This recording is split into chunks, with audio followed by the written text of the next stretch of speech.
આજે વિશ્વકર્મા પૂજા દિવસ નિમિત્તે વડોદરા સુથાર યુવા કમિટી દ્વારા વિજયરાજ સ્થિત શ્રી વિશ્વકર્મા મંદિરમાં શ્રી વિશ્વકર્માજીની મહાઆરતી અને રક્તદાનનું આયોજન કરવામાં આવ્યું હતું। આજે વિશ્વકર્મા પૂજા દિવસ નિમિત્તે વડોદરા સુથાર યુવા કમિટી દ્વારા સમા વિજયરાજનગર સ્થિત શ્રી વિશ્વકર્મા મંદિરમાં શ્રી વિશ્વકર્માજીની મહાઆરતી અને રક્તદાનનું આયોજન કરવામાં આવ્યું હતું।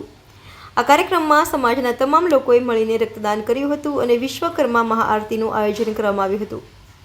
આ કાર્યક્રમમાં સમાજના તમામ ગણમાન્ય વ્યક્તિઓ ઉપસ્થિત રહ્યા હતા। સમાજે આ કાર્યક્રમમાં ભાગ લઈને વડોદરા સુથાર યુવા કમિટીના અધ્યક્ષ અંબેશ સુથાર, કોષાધ્યક્ષ કમલ કિશોર ડોયલ, પૂર્વ અધ્યક્ષ સત્યનારાયણ બરડવા, સચિવ શ્રી સત્યનારાયણજી ભુંડેલ તેમજ દિનેશ સુથાર, સમા શાંતિનગર વિશ્વકર્મા મંદિરના અધ્યક્ષ મોહનલાલજી ખોખા, ચંપક સુથાર, રાજેશ સુથાર, રોહિત સુથાર, ગજેન્દ્ર સુથાર, વિરેન્દ્ર સુથાર, નરપત સુથાર અને વિજયરાજનગર સમાના તમામ વિશ્વકર્મા મંદિર કમિટીના સભ્યો સહિત સમાજને એક સારો સંદેશ આપ્યો।